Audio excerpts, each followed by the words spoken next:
1,000-mile warranty is a Middleburg Kia warranty. With over 65 years of combined experience, Instant Replay Sports Cards is happy to help you take your collection to the next level. They carry all the new hobby boxes, signed memorabilia, and supplies. New and vintage cards and Pokemon. They sell and trade cards and are always looking to buy. They're an authorized source for Topps, Panini, Upper Deck, and Leaf cards. Instant Replay Sports Cards is open 7 days a week at 752 West 23rd Street, down from Academy Sports. It can always be reached at InstantReplaySportsCards.com. Everyone makes New Year's resolutions. However, most folks seldom fulfill those resolutions. This new year, one of your number one resolutions should be a visit to that boot store. And be sure you follow through or you'll miss out on the tremendous savings on one of the largest selections of Western wear and work clothes in the area. That boot store open Tuesday through Thursday, 9 till 5. Friday and Saturday, 9 till 5:30. That boot store next to Bill Bird Kia, 15th Street in Panama City. Remember, God is good all the time. Hi, I'm Anne Margaret. I went to Vietnam to entertain the troops in 1966 and 1968. My guys, my gentlemen, if you lived through the Vietnam War era, you know the impact that the war had. But today, we are in danger of history being lost. Current generations know very little about the war or the people who served it. As more of our Vietnam vets pass away each day, their stories are being lost to history.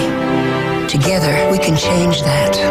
The Vietnam Veterans Memorial Fund is the organization that built the wall. It works to ensure that future generations will understand the war's impact. Let's help keep the promise that the wall was built on. Never forget. Visit vvmf.org to find out how you can get involved. Your home for the College Football National Championship. WGSX Lynn Haven, WVLQ Port St. Joe. ESPN Northwest Florida. It's the next evolution of sports talk radio. The biggest stories and the biggest reactions. Now. And now we're taking... With the first pick. This is the last ball you got in the bag. The Inside Drive. From college to the pros. Interviews with the newsmakers, sports betting, your phone calls, and more. And now, The Inside Drive with Ryan Mulvey. Broadcasting from the Bill Kramer Chevrolet Buick GMC and Kramer Marine Outdoor Studios. On ESPN Northwest Florida.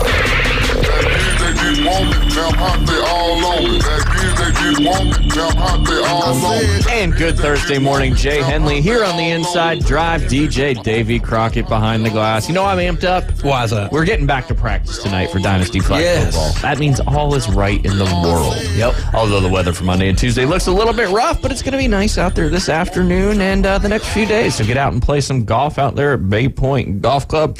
Our local pass for the first quarter is up and running. You can get a free round of golf for $120, and you play for $70 for the rest of the quarter anytime you want. No time restrictions on that. That is available for all locals with a valid ID in Bay and the 5 surrounding counties, as well as any active military here in our area, which we appreciate their service, that's for sure. Jay, how are you doing today? Doing good. Been out in this cold weather this morning. Glad to be in these hot studios. Yes, and we can tell that the Coach James Hale Show is back live on the air because when we walked in, it was a little toasty. Yes, it was. I don't know why you get so cold.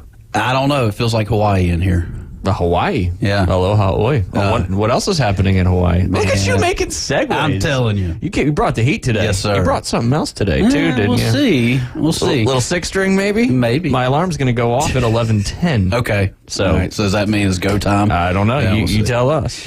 But yeah, Tournament of Champions this evening, and looking forward to that. Yeah, so, we'll be able to watch them golf in prime time. Yeah. There's not a whole lot of other sports going on at the moment right now, unless you like hockey or NBA or college basketball. College basketball is about to ramp up. Sure. Conference play is about to get going. Yep. That's for sure.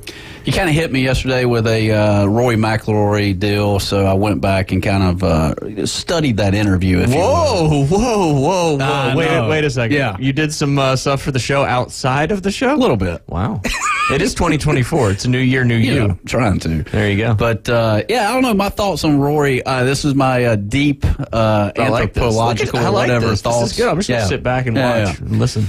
I think he's grown up a little bit. I think he's trying to maybe listen a little bit. I think he's going back to what he said, and everybody's situations are different, I guess. And so there may be some guys out there that maybe need whatever the money to make it on tour, and whether it be LIV or PGA. But yeah, I think that's just a defining moment for Rory, and Rory's a veteran in the PGA Tour now. Which is crazy. Yeah, but he was a little Irish fella when he first came in. Oh yeah. But man, he sure could pound the ball back when he still can.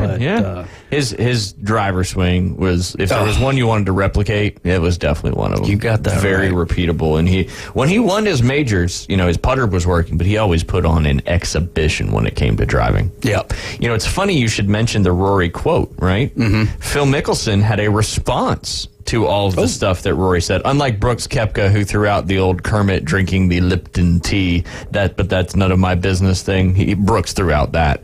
But Phil Mickelson said, in response to the PGA Tour star Rory McIlroy's comments that he was too judgmental, which we were talking about players who jumped into the LIV Golf League, LIV Golf captain Phil Mickelson urged fans not to pile on to Rory McIlroy and suggested it was time to let go of our hostilities. So maybe Phil's, being a little more mature, because Phil's been known to throw some shade around a little bit too. Right. This quote and many others made today by Rory probably wasn't easy to say, Mickelson wrote on his X account Wednesday. Let's not use this as an opportunity to pile on. Rather, it's time for me and others to let go of our hostilities and work towards a positive future. I like it. Yeah. Yeah. So maybe they know some more things that the general public knows about what the merger will look like and what professional golf will look like going forward. But like you said, we know what professional golf is happening today, and that is the Tournament of Champions. Hey, I had a chance, Afternoon Underdogs, listening to them a little bit yesterday. They were talking about leadership, and they were talking about, and I don't know what, that was a great analogy, by the way, David Hayes, yesterday afternoon with the college football deal. The Victoria's Secret models. Yeah, that was pretty I did good. hear that one. Did you hear that one? I cannot take credit for that, though. That was from Coach Thomas Gaitis. He called me. I was walking down the road. He calls me, and then he was like, hey, I want you to just hear me out for a second. When he got done, at first I'm a little confused, and then when he got done with it, I was like, dude, that's actually really good. I have to share that now. Yeah, and that's just the way my brain works. If you throw me an analogy or whatever, I can almost kind of process it maybe a little better. Anyways, but that was good. But leadership, and talking about how some leaders are outspoken, some leaders, kind of lead by example or whatever it may be. And, I don't know if in Rory's case, from a PGA Tour leader, I mean, he's not been a very outspoken individual, in my opinion. And it was a little bit out of characteristic, I thought. I would say he's been pretty dang outspoken since the LIV thing has happened. Okay. Yeah. I mean, he's kind of been the fall guy for the PGA Tour when the whole merger was announced. Yeah. Do you feel like he felt pressured into that? Because at that point in time, Tiger's not really the face of the game, even though he's the face of the game to the casuals, but he's not the face of the game to y'all, because y'all know he's already fallen off the cliff. Golf speaking, like playing the game of golf, he's not there. And so Rory's like, well, maybe I'm not winning the majors and everything, but I'm still one of the bigger names in golf. So do you think he maybe felt pressured, or maybe even pressured by Jay Monahan to be that guy? See, that's where I think Jay Monahan pressured Rory to kind of put him as they called him the poster boy of this whole, when PGA Tour and Jay took this very hard stance against LIV. They'll never play PGA Tour golf again. The 9/11 families, they used them in depth as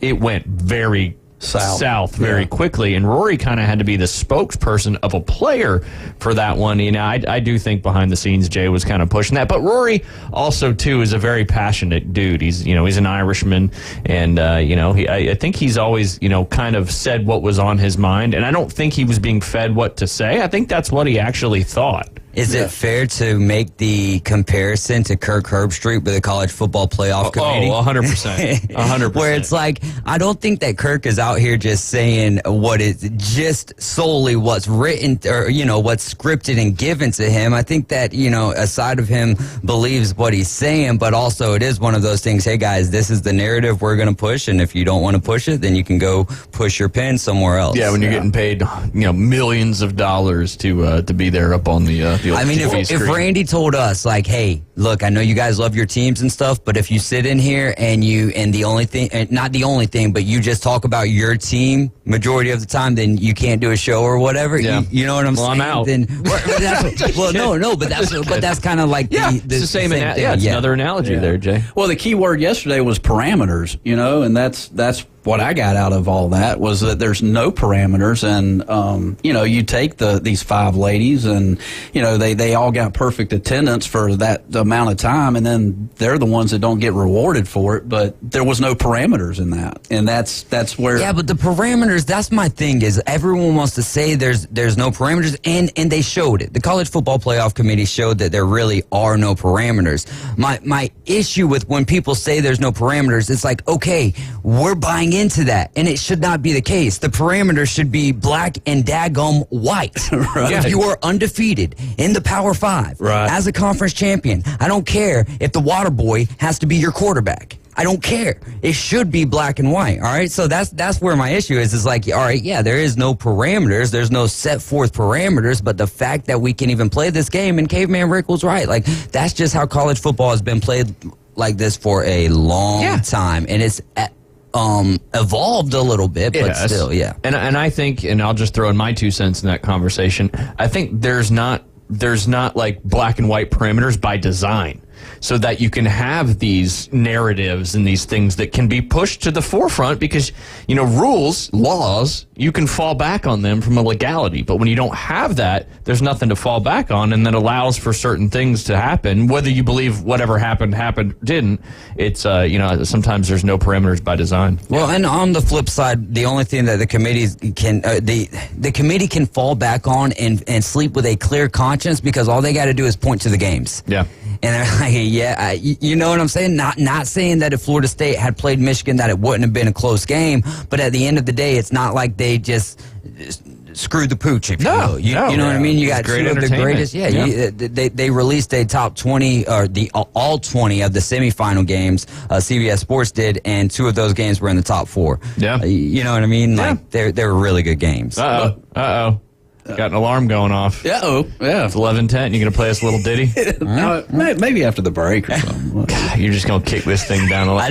Nobody likes procrastination. I'll just stop talking until you play the guitar. No, let's And then not you have do to that. talk the whole time. What would you rather do? Talk about sports or play the guitar? Well, it goes back to rewarding bad employees, right? Hey, and my alarm just went off, Jay Henley.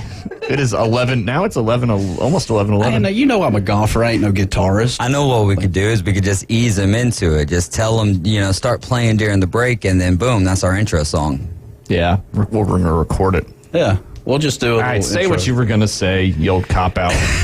I'll get to it. No, I mean, it's rewarding bad employees, and then all of a sudden you're going to, your good employees just, meander out the door, and the next thing you know, you've got a culture that's not, whatever. Yeah.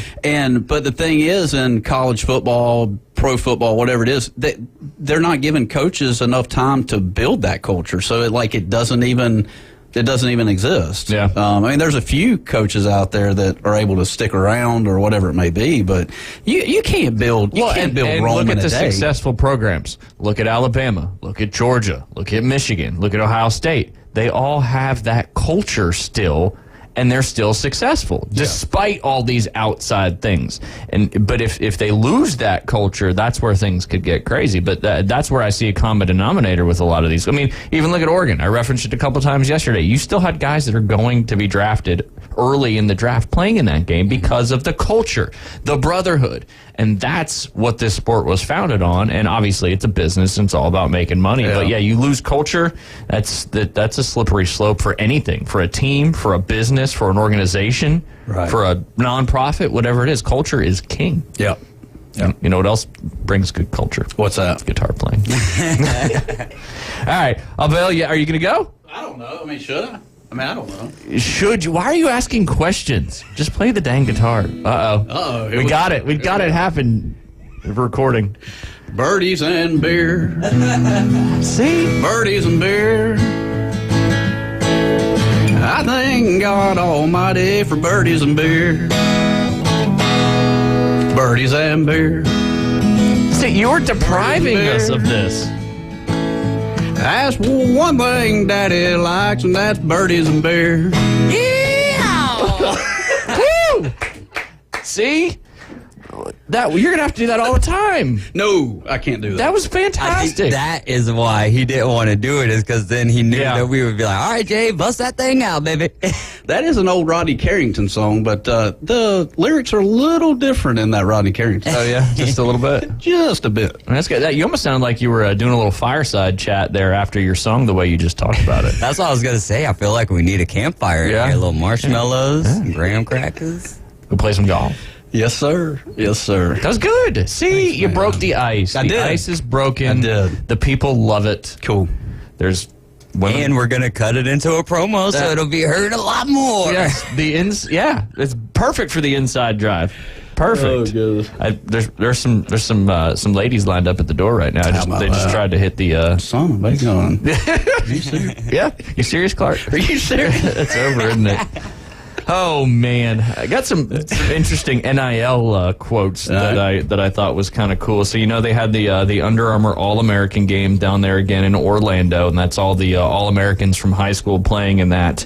And then this is from the Athletic. I'm trying to see who actually it was. Grace Rayner and Manny Navarro who wrote this article, and I think they did it last year too. But basically, they interviewed a bunch of the kids at the game. They gave them all anonymity. They didn't, they're not telling who it is.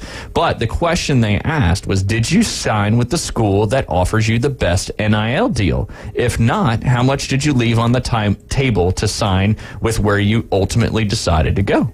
I thought this was a very, very interesting topic because it kind of shows where some of these kids' hearts are and, wallets are. So I'm just going to read through these quotes, Jay and David. You can give me some thoughts when we get through it. It wasn't a big difference for me in terms of total package. All the schools offered about $300,000 to $400,000 per year with the ability to earn more. Next, I left some money on the table, about $50,000, but I signed with my dream school. The dollar figures were similar, so NIL wasn't a priority for me.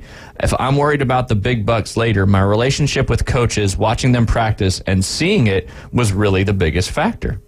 What do you guys think about those so far? There's several more, but interesting. Go for another one. Go for it. Well, this one's big. Oh. I had another school offer me the same NIL deal in total, but with a signing bonus. The signing bonus would have been a really nice car. The NIL deal is like an NFL rookie contract. I had an agent handle it all for me. As soon as NIL came out, my dad was like, you need an agent. When schools call, they have the position coach, head coach, and money man from the collective call you. The last guy is the one who talks about NIL with the agent. What do you think? Good opportunities for for these kids to. There's so many. Say good. that last thing, Okay, last guy. Yeah, so I read that one terribly. I apologize. No, I'm you're not good. as eloquent as Mr. Henley. No. Said I had another school offer me the same NIL deal in total, but with a signing bonus. The signing bonus would have basically been a really nice car. The NIL deal is like an NFL rookie contract. I had an agent handle it all for me. As soon as the NIL came out, my dad was like, you need an agent. When schools call, they have the position coach, head coach, and money man from the collective call you. The last guy is the one who talks about the NIL with the agent. The money guy from the collective. Okay, gotcha. Yeah, but life gets real quick for kids at 18 to have an agent. That's like having a lawyer, or something. It's just like, geez. Here's a good one, and you wonder who some of these kids may be. I signed with the team that gave me the best chance to make the NFL, not the most NIL money. I like that. That's refreshing to hear.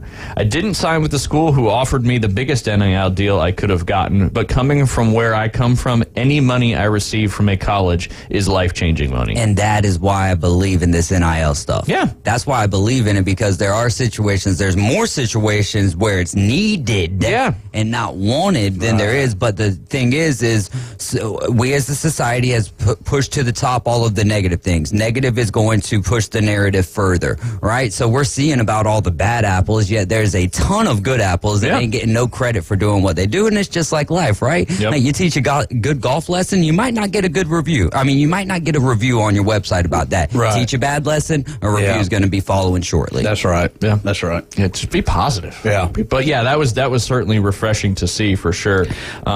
Does this come about with all these kids coming out of college and not getting those $100,000 a year jobs that, you know what I'm saying? I mean, that's that whole... Well, I think the biggest conversation that we're going to have in 15 years is all the kids who got paid good chunks of money in NIL and didn't go on to play in the NFL. What are those people doing in 15 years? Right. Yeah. That's my question. And then, so if the number is greater for those who do not go to the NFL and succeed, then what is the purpose of this when the whole point of them playing collegiate football to get the big bucks or whatever? Yeah. Well, I don't want to say the whole purpose, because the whole purpose to go to school is to get your education. Yeah. Right, and I think for a lot of them it is. You know what I mean? Like, again, the majority offensive linemen, like a lot of those guys ain't going to the league, you know, and a lot of them aren't getting big NIL either, though. No. That's why I wish that there was a base, and then I also wish that there was, like, I don't know if it was if the bowl system themselves, or not the bowl system, but the bowl in and of itself could set aside an amount of money, $1,000, whatever. You know what I mean? If the bowl's like the Orange Bowl pays each player $1,000. Yeah. All right, play the game. Kind of like what you do in the NFL when you make it to, there's so many incentives in the NFL. But again, it goes back to perimeters. There's no perimeters. Yeah. But it's hard to create parameters around an entity that has 130 or 131 beings. Yep, and there's no record of actually what's going on. That goes back to what Cliff Ellis wants. He just wants transparency. But in a 10th, 11th, 12th grade, you start teaching finances, start teaching investment to some of these kids, and then, you know, they graduate and get this NIL money. Dude, they're set for life at the age of 30. If they're taught that. If they're taught that. Why they want to teach people to be free. Yeah.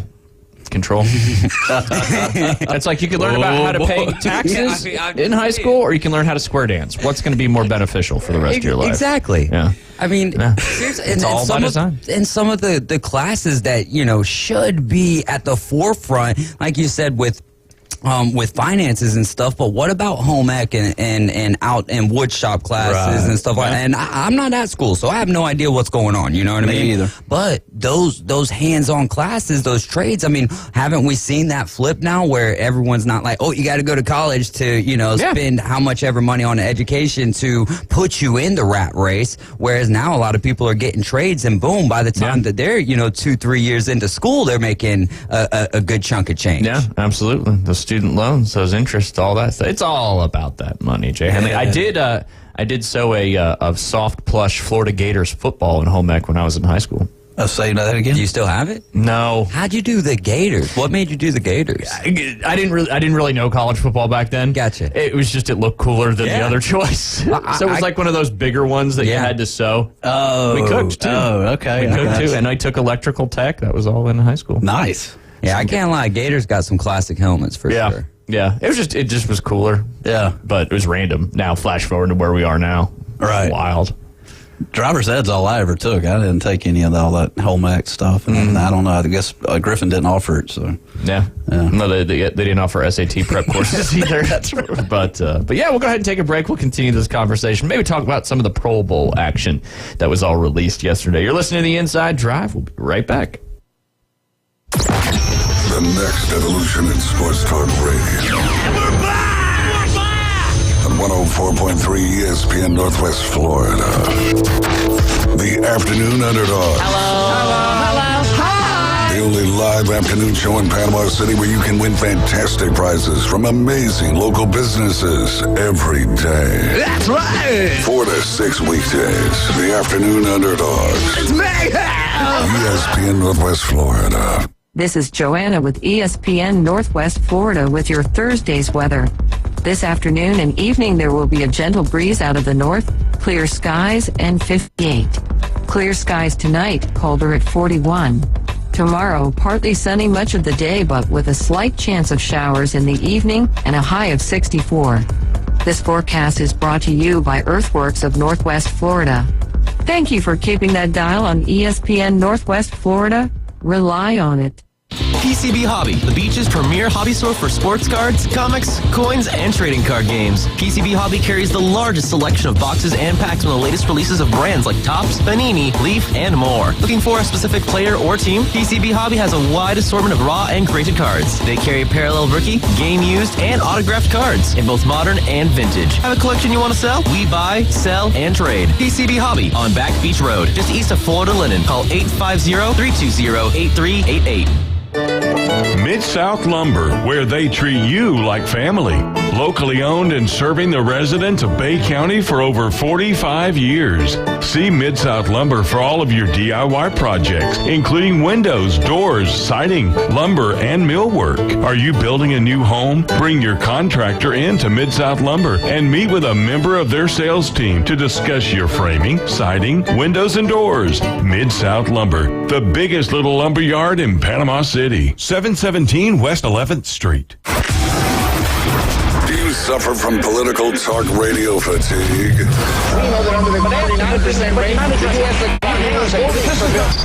Tune into the most fun and exciting new radio show on the Gulf Coast. It's The Inside Drive with Ryan Mulvey. From the Bill Kramer Chevrolet Buick GMC and Kramer Marine Outdoor Studios on ESPN Northwest Florida.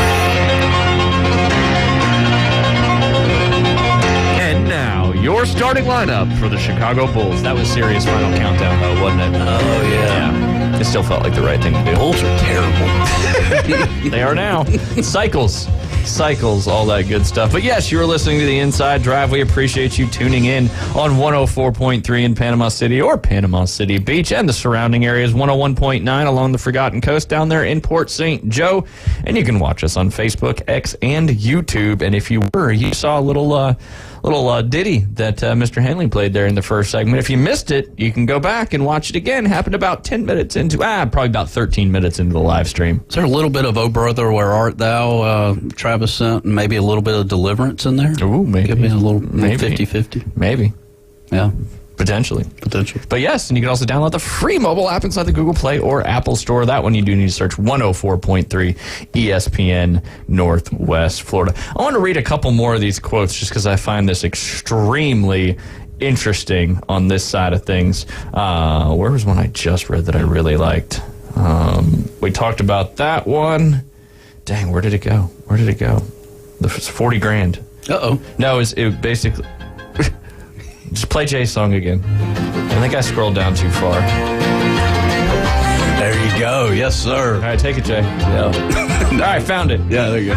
I left some money on the table. I didn't bring up the NIL until my official visits. One team told me if I committed early and helped bring other guys in, they'd give me $40,000 a month up until I signed. But I did not sign with them. Interesting one. Using the NIL to try to recruit other potential players. I signed with the school who offered me the best NIL deal. Other schools threw a lot of big numbers out, but the school I signed with, I trusted I'd get the money because I saw other guys get it. So there's another question mark from some of these big-time high school recruits going into college. Are they actually going to get paid the money? Right. What what grounds do they have to stand on if they don't get paid that money? That's a whole nother topic. Never thought about that. Yeah, until I read that. I don't know. I don't know. How many calls did you get from reporters about your recruitment on average? Did you ever let someone else, a family or friend, do an interview before you because you didn't want to deal with the media? Every time I got an offer, 7 to 8 different media sites who covered these teams reached out. My mom handled a few interviews with text messages if I was in school, but then I tried to do them myself. Here's another interesting one. Oh, it got so bad I had to get a new phone. I had a phone just for the media, just straight for that. I changed my number like 2-3 times. It got overwhelming. I was like, I'm just going to get a new phone. It's like 9 p.m. and you want me to do an interview and I'm just coming off of a visit. I'm like, dang, I just got off the visit. So I had a new phone for that and then it did get overwhelming. But once I started building relationships with certain people in the media and interviews and stuff, you guys are actually cool. Y'all are just asking questions. I just got to get to know you first. There's another aspect of it is you don't think about all the media attention that these kiddos are getting. That's right. So, what do you think? I don't know. There's so many details involved if you think about it, and we're all in the infant stages of all this. So infancy, indeed. Infancy, and I mean, obviously, you got all this stuff with the world. I mean, we love to do the hard rock bet thing, right? But these kids, I'm sure when they sign agreements, like they can't bet on. Oh, that's an NCAA thing. Yeah, absolutely. And so there's so many details involved. Till I think we're just seeing the beginning stages, and. If a UGA versus, like a smaller college, how does all that work as far as, the money kept up with all the monies involved? That's a lot, man. That's crazy. Yeah, and it just goes back to you don't really know what's going on. Right.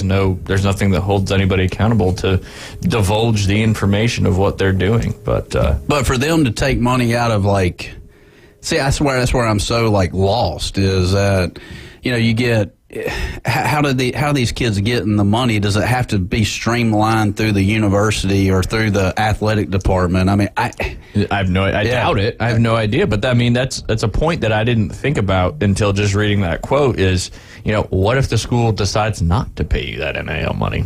Yeah. Then what happens? Yeah. Because it's not a legally binding thing, I wouldn't think. I guess but it's so easy to get in the transfer portal and just move on with your life too. I mean, it's just and maybe they get paid up front. I don't know how it all works. There's one of these days. There's going to be a great. It's going to say Untold or 30 for 30, but you'd need a really long series to dive into all this stuff. I would think, or they can do it like Swamp Kings and just brush over the surface. Yeah, and not get into the stuff that everybody wants to hear about. Right. It was funny. I watched that Dave Chappelle. We watched that Dave Chappelle skit program one more time yesterday, and after that, guess what? We watched a documentary on what? Biggie. Biggie. It just seemed right after yesterday. Oh, yeah. Biggie Smalls, Brooklyn. I never watched documentaries. I watched JFK last night. Yeah, that was an interesting deal. We talked about that yesterday. Yeah. That was interesting. Yeah. But intriguing. But yeah, Biggie Smalls. Notorious B.I.G. Yes, sir. Yep. Yeah, it's pretty cool. It's pretty cool, especially given you were talking about, we were talking about Little Bone Thugs and Harmony, Little Biggie, Little, who was the other one? It was Jay-Z. You were talking Jay-Z. Jay-Z. New York, the hub of rap. Luda. ATL. Peace up, A-Town That's down. That's right. Riding dirty on 85. I had no idea what that was until I was 30. But yeah, don't be riding dirty on 85. Birdies and beer. That's it. Birdies and beer. Speaking of birdies and beer, the Pro Bowl rosters were announced yesterday. The Pro Bowl rosters are a combination of fan votes, player votes, and coaches voting. And there's a few people that might think they got snubbed, and there's a lot of alternates. And again, there's a lot of people, if they end up playing in the Super Bowl, they're not going to play in the Pro Bowl, so a lot of people end up getting into that. But yes, all those rosters were announced. 4 teams didn't have a single player that made the Pro Bowl. Can you give me maybe one? A team where a player did not make the Pro Bowl. Carolina. Yes, you got one. I was going to say it correlates with records for the most part. The Packers didn't have any. The Panthers didn't have any. The Commanders didn't have any. And then Bill Belichick's New England Patriots didn't have any. I read an article or a stat a couple days ago, and I could not find it. Something along the lines that the Patriots have not re-signed a first, second, or third round pick since 2015. That's true? God. That's wild to think about. Wild. All your first, second. I mean, and I know the contracts are different and all that stuff, but they didn't re-sign one of those players. And what was Bill Belichick's bread and butter? Yeah. During the peak of that dynasty, they find all these diamonds in the rough and then put them to work for cheap, and then they win Super Bowls. But yeah, not anymore. Anyway, 4 teams left off that list. Some notable snubs, so to speak. Antoine Whitfield Jr., L'Jarius Sneed, and Ed Oliver. Some offensive snubs. Josh Allen, DJ Moore, Amon-Ra St. Brown, Brandon Ayuk, CJ Stroud, and Deebo Samuel. Now, a lot of those guys are Pro Bowl alternates. Most Pro Bowlers, guess which team, Jay? Oh, boy. It's got to be your 49ers. San Francisco 49ers with 9. The Baltimore Ravens with 7. The Dolphins with 6. The Eagles with 6. And then you had a handful of teams with 5. Tyreek Hill is the first player ever to make 8 Pro Bowls in his first 8 seasons. Wow. I was gonna say he's on fire, but his his house got on fire yesterday. But thankfully everyone was safe. Everyone was good. So that is good. That's why I was like, okay, I can say it just because everything was okay. None of the NBA Jam guys in my head. Yeah. Oh yeah. But it almost looked like it was like 8 Pro Bowls. So 8 in your first 8 years, you made the Pro Bowl every year. It seems like he's been playing for longer than 8 years. I know. Where did he play college? It's Oklahoma State and something Alabama. I want to say West Alabama. Gotcha. I was just curious because I just didn't know off the top of my head. Why haven't we done a bring me your best NFL pro team, and then all the seniors moving out of college football, get them a team together, and let's do a little head-to-head and see who wins in the flag football game. And Garden City, Oklahoma State, and West Alabama. Gotcha. I had no idea about the Garden City. Yeah, is that one of the ones from that show on Netflix with one of the JUCOs?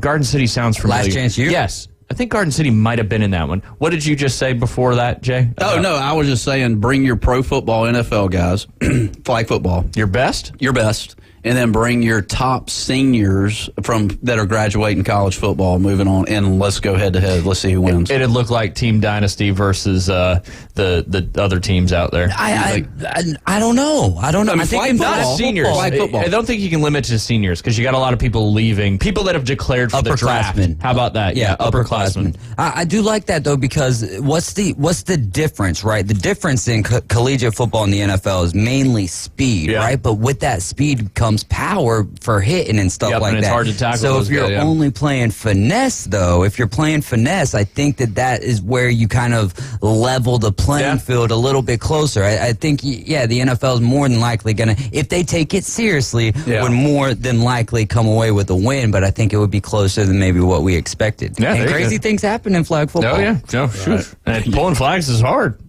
So if you're used to hitting people and tackling, pulling flags is a whole other ballgame. Yeah. Especially if you just take offensive players and put them on both sides of the ball. It's a good idea. Hey, make it happen. Man, there's all kinds of. So we talk about it, right? What's the word that you guys say? Niche sport, niche. Is that niche, potato, tomato. Yeah. Pasta. I don't know what the other one is. Most votes in the Pro Bowl. Team or individual? Individual. Brock Purdy, Mr. Irrelevant, in his second year in the league, led the entire Now, there's a lot of fan voting in there, too, but there's coaches and player voting as well.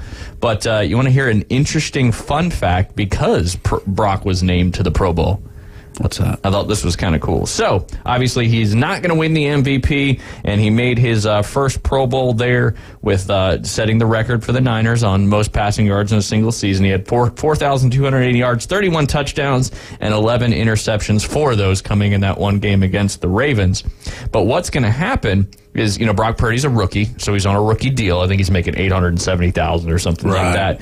But because he made the Pro Bowl in his second season as a 7th-round pick, Purdy has qualified for a substantial raise through the NFL's proven performance escalators. I never heard about any of this stuff. So basically what happens, because he was a 2nd through 7th round pick, he will qualify for a level 3 proven performance escalator. That's a tough one to say. In his 4th year, if he was selected to 1 or more Pro Bowls on the original ballot of any of his first 3 seasons. So basically, he's going to be getting paid. Will be in 2025.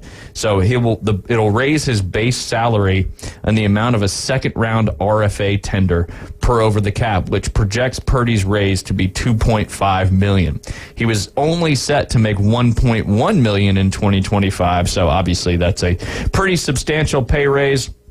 Obviously, he'll probably earn significantly more than that when the Niners do decide to extend him, but they can't do that until after the 3rd year in the NFL. So the Pro Bowl vote means a lot for Brock and his future family. Absolutely. All right, let me get back to the rosters for you, Jay Henley, because I know you're very, very curious. Mm-hmm. Very curious. All right, AFC side. Give me 2 names out of the 3 that you think made it. Give me the name who is the starter. Brock Purdy's the starter on the NFC side, which we'll get to. Gosh, let's go Lamar Jackson. Bingo. Lamar Jackson, Patrick Mahomes, and Tua Tagovailoa. Yep. A lot of people say Josh Allen got snubbed on this one, but Who knows? Somebody's always going to get snubbed. Running back side of things, AFC. Who do you think's got the number one? Oh, I'm terrible with my running backs. Just your running backs? Yeah, well. Yeah. Plays for the Dolphins. Okay. Oh, gosh. Raheem Mostert. Yeah, I would not have gotten that. He'll be the starter, followed by James Cook with the Buffalo Bills and Derrick Henry of the Tennessee Titans, who you traded away to T, who I'm playing in the championship this weekend. And all of my players are out now, so we're scrambling. But I'll hear about that in 2028. No, you only hear about it if I lose. Yeah, okay. All right, fullback from the Miami Dolphins, Alec Ingold. Wide receiver from the Miami Dolphins, Tyreek Hill, followed by Amari Cooper, Keenan Allen, and Jamar Chase. Tight end was... I don't know. He shouldn't have been one. Oh. But he was. Tight end? Yeah. Taylor Swift. Oh, Kelsey. Travis Kelce. And then David Njoku as well. Njoku's been having an amazing season. Offensive tackle side, Laramie Tunsil, Deion Dawkins, Taron Armstead. Offensive guard, Quentin Nelson from the Colts, Joe Bitonio. That's a tough one. Bitonio. There it is. There it is. Hooked on phonics. It works for me. Center was Creed Humphrey from the Chiefs, Tyler Lindbaum from the Baltimore Ravens. Defensive end, no surprise here. These three studs, both leading the all right there in the top 5 in sacks. Myles Garrett, Max Crosby, and Trey Hendrickson. Interior linemen, Chris Jones, Quinnen Williams, and Justin Matabuke. Outside linebacker, T.J. Watt, Khalil Mack, and Josh Allen, your favorite player. Josh Allen. Not the quarterback. Oh, yeah. Yeah, I knew you'd be excited about that one. Cornerback, you had Patrick Surtain II, Sauce Gardner, Jalen Ramsey, and Denzel Ward. Free safety, Justin Simmons, Minka Fitzpatrick. Strong safety, Kyle Hamilton. Long snapper, Ross Madison. A lot of Alabama names on this list, of course. If you didn't pick that up. Shocking. A.J. Cole, the punter for the Raiders, as well as Justin Tucker with another Pro Bowl there. Return specialist Marvin Mims Jr., who played at Alabama. I have a Marvin Mims Jr. auto card number. Did he play at Alabama? No. My bad. He didn't? It's like I said, it's hard to hide talent, and when you got Daddy Saban, Oklahoma. I was like, when you said, I was like, nah, I knew it was a red. It was a red helmet. It just doesn't have the A on it. Yeah. Just doesn't have the A on it. But any names in there, Jay, that surprise you? All of them. That's fair. I knew that question was going to go that direction when I asked it. We'll jump into the NFC side when we get back. But likely a lot of these players, depending on what happens with the playoffs, obviously the alternates come in because, you're not going to play in the Pro Bowl the week before the Super Bowl. Right. They got to figure that out. I don't know how they could. Because you just get so many that aren't going to play. Because typically your Super Bowl teams have a lot of your Pro Bowl players on it. But back in the day, it was after the Super Bowl in Hawaii, right? I mean, am I missing that? Was it after the Super Bowl back in the day? It seems like it was. I always remember it being the week prior to the Super Bowl. Okay. I have a small inkling of maybe that was the case. For a minute. I'll look it up at the break. We'll go ahead and take a break. When we get back, we'll jump into the NFC side of things. Don't forget, we got Keith Fleming coming up at the top of the hour with all your DFS action for this crazy. Go ahead. Well, it was from 70 to 2009. It was after the Super Bowl. Yeah, it's from 2010 to 2022, the Sunday before. So, and probably because a lot of people are like, "Yeah, I'm done. I'm not playing any more football." Yeah. But now, since it's not actually physical tackling football and it's a flag football game, maybe it's time to do that. I think so. I don't know. We'll petition the league, Jay. I think they should go back to it, though. Yeah, that's crazy. I didn't remember that. Yeah. I felt like it could have been the case, but I couldn't remember. Dang. And maybe it's a viewership thing. I don't know. Can we give Jay a round of applause? I mean, the guitar, now this. Now, he had something, too, in that first segment. I can't remember what it was, but it was also... Oh, it was your... your something... what was it? Well, it was him. He did research. Oh, well, and the upperclassmen playing the NFL Pro Bowlers in flag football. There you go. Man, you've been on fire today. Quattro, y'all. Quattro. You should just leave. But most of my correct answers are, early 2000 stuff, if you kind of, It's kind of your wheelhouse. Yeah, it's my wheelhouse. Yeah, absolutely. Back when I was...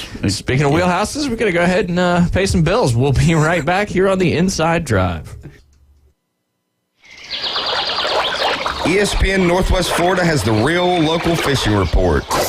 Hi, this is Tim from Bay Breeze Bait and Tackle. Join me every Friday at 4:20 during the Afternoon Underdogs. It's accurate, detailed content from local anglers, plus fishing updates on Saturday and Sunday morning right when you hit the water. Advice and stories from local anglers. Tune into the Bay Breeze Bait and Tackle Fishing Report, exclusively on ESPN Northwest Florida. Hi folks, it's Tracy with Tracy's Fine Jewelry and Coin and Bullion Reserves. Did you know that we do more than just sell some of the finest jewelry in town? We can engrave on your wedding band, locket, Yeti cup, or almost anything. Need your watch battery changed? We can do that too. Our expert will even evaluate your coin collection. And of course, we always pay top dollar for your old gold and silver jewelry. See, there's a lot more to Tracy's Fine Jewelry than a lot of pretty sparkly things. Come and see us today at Tracy's Fine Jewelry. It's time to pick your path and go big and go bold from Bill Bird Kia. You can drive away in a brand new 2024 Telluride from Bill Bird Kia. The 2024 Telluride protects what matters, and it's built for the long haul. Its technology will connect with confidence, and its upscale, all-around rugged look will take you on to the next adventure. The road is yours. Bill Bird Kia, the home of the 20-year, 200,000-mile warranty. Stop by and see us today at 2435 East 15th Street or BillBirdKia.com.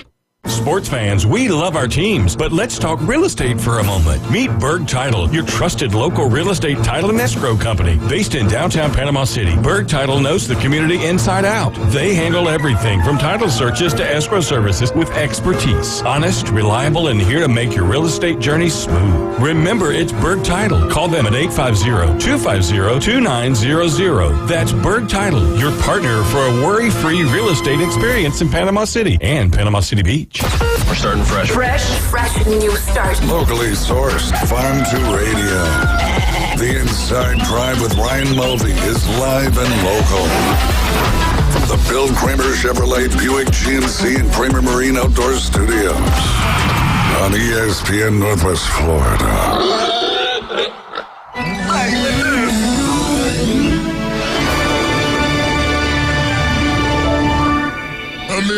Hey, and welcome back. You're listening to the Inside Drive live here on ESPN Northwest Florida. Breaking news a little bit because of your whole fire thing with Tyreek Hill. You just saw that. Child with lighter started fire at Tyreek Hill's home. It was started by a child playing with a cigarette lighter in a bedroom, fire officials said Thursday. Yikes. I thought that was childproof. I thought lighters were childproof. No, kids are so advanced nowadays. Yeah. Are they J-proof? Zippo lighters, yeah. Oh, I think that only happens in the capital of Tennessee. Yeah. Over there in Memphis. Memphis. But yes, PSA, don't let your kids play with lighters. Or gasoline. Or both at the same time. Right. Oh, bad story, but we used to dip tennis balls in gasoline and then take lacrosse sticks and throw them around in the street to each other. Yeah. Seems safe. You're not in a house, though. You were outside. Exactly. We were outside. Plenty of trees around. Yeah. Great. Look, David's still got all his arms and hands. Not most of my hair, though. Yeah. His eyebrows have been gone for a while, but that's right. That's a little fun fact there. Yes, it is. I'm going to skip the NFC Pro Bowl because I got to ask you a question, Jay. Oh, boy. All right. For $1 million, you have to... Yeah, can I be in it? Yes. You can choose option 1 or 2. Is this for me to go to the Live Tour? Is this it? No. No one's paying you to go to the Live Tour. You'd have to go on your own. You get no signing bonus. Okay, I got you. And you have to play 72. You're the only guy playing 72. Oh. Yep. The only guy. You lose every tournament. But hey, the bright side is you get paid no matter what because ain't no cut. That's right. No cut. It's just you playing on that fourth day. Yeah. But it's a good time. It's a good time had by all. Option 1, an 8-foot putt with a gentle uphill and gentle right to left break. You got to make it. Or option 2, 100 yards from the center from the fairway. The hole was dead center in the green. They're very receptive. No wind. You got to hit it inside 20 feet.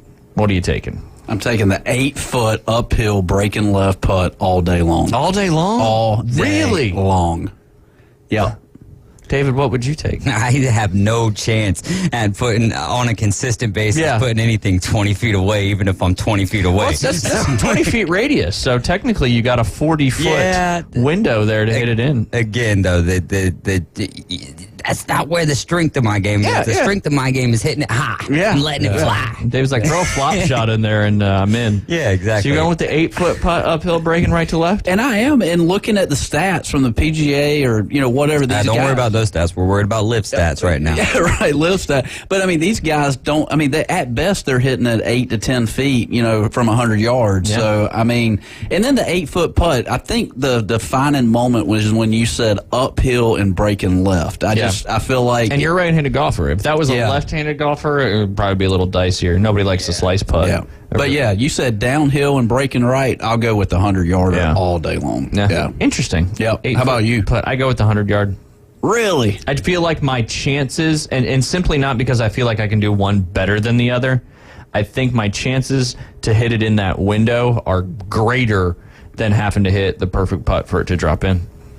Now, let me ask you this. I can't wait till we replicate this. Oh, yeah. I mean, so if you're hitting 60 degree 100 yards. I don't hit a 60. But let's just say. I'm not a weirdo like David. I do have a 60 degree. I don't know what the difference is. You got the driver off the deck king. I hit a 60. He's the flop shot king. Yeah. You need to start a TikTok page and just start challenging people to flop shots. Yeah, I'll just have people stand in front of me. Yeah. Get really good insurance. Yeah. Yes. Just put a mouth guard in. That's all.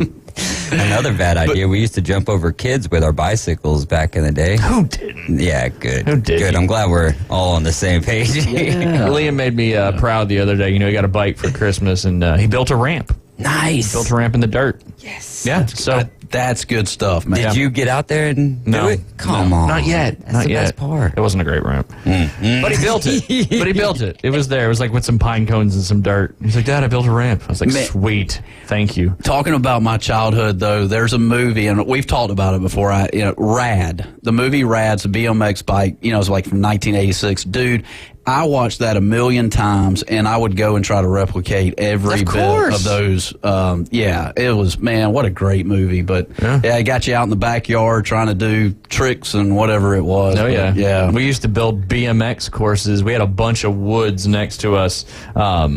There where we lived in New Jersey, and we used to build like down through creek beds and stuff. Oh, yeah. That was the best. Oh, I know. That's peak childhood right there. I don't think it gets any better. It does not. When people broke arms, they got hurt, but that's part of it. Yep. Put a spoke, put the pedal through your shin. Stuff happens. Oh, I don't miss that. Especially with metal pedals. Yeah, metal pedal. We'd spend all afternoon building one of those little side ramps where you can actually, with dirt. Man. Yeah. Gosh. If I could go back. I go back to building dirt bike BMX. Would it still be fun today if we did? I guess it would. 100%. And I say 100% a lot. Yeah. That's the biggest 100% I would say. I got you. Yep. That's 200%. 200%. Yeah. Yeah, I think, of course, it would still be good. Yep. I mean, if we were young, right? Now we're still young. Yeah. Oh, yeah. At heart. Yeah. It would, so it would still be fun. I would love to do that. All right, Jay. You ready? Mm-hmm. We're going to build a BMX bike. You have a BMX bike? Well, I've got a mountain bike. That'll work. Yeah. That'll work. But Can you do any sweet bunny hops? No, unfortunately not. Endos. But I never had the back wheel had the screws, the pegs or whatever. I never had that. I wasn't cool enough for that. The Mongoose. I think it was called the Mongoose. Well, that was a type of bike. Yeah, absolutely. Yeah. You had to have the pegs. I did because none of us were actually grinding on rails with the pegs, but your buddy would ride on the pegs. Right. Hold on your shoulders. Yeah. Yeah. That's bringing back a lot of memories. Great stuff, man. I just went to one where there was a sidewalk that where we lived, and it had a huge ramp because of a root. And I remember just going off that thing, and the handlebars turned one time, and they hit me right in the sternum. That was the first time I've ever experienced getting the wind knocked out of me, and that's not a good feeling. It's happened a lot since then, but yeah, that was the first one that you mentioned that there, Jay. But see, I got in the era, and Ryan, you may not have gotten it. I know, David, I know we are a lot younger than you. Yeah, but the metal actual pedals, the metal pedals. Yeah, metal pedal. Yeah, and the old MPs. And man, I've got a scar on my shin from it. I mean, at some point they finally got real and was like, hey, look, we got to go plastic here. No, I think they still got metal pedals though. Oh, they do? For the real deal bikes. Yeah. Oh, okay. Yep. I got you. One of my buddies had a dirt bike that had, the little metal things, whatever you call those. They weren't pedals, but where you shift and all that. But he put one of those right through his skin and his shin. It was nasty. Steve. Ooh, my dad was playing Cowboys and Indians back in the day, and we used to play that in gym. They used like the end of palm trees or whatever the Indians would, and they threw like as a spear. And one time, one of the palm tree like endings went through my dad's cheek and like into the other cheek. Ooh, yeah. You could like if you ever meet my dad, you'll see he's got like a scar right here. It almost looks like a dimple, but it's a scar. Wow. Everybody's got something. Mm-hmm. No kidding. Sit around a campfire, listen to you play guitar, talking about injury stories. That's peak right there. It is. We do have a caller on the line. Travis is on the line. Travis, sorry for making you sit there that long. You're good. We were reminiscing. So I've got actually a couple stupid stories. Not stupid stories, dumb decisions. So one of them was me, one of them was my uncle. So the first one, so we, in my mom's yard, we had this dirt mound that had I already sat like there the way for this a is while. going. Yeah. So it had sat there for a while and just kind of, it was supposed to fill in the holes that we never did fill in. It's actually still there. But, That's amazing. In its prime, I should say, now it's grassed over and all that. But in its prime, it had a hole in the middle of it. And my buddy talked me into getting in that hole, laying down while he jumped his dirt bike over it. And I filmed from there. Now, knowing what I know now, I know that could have went very wrong, very fast. And it did not, thank God. Everything went fine, and he jumped over me. But that would have been pretty bad.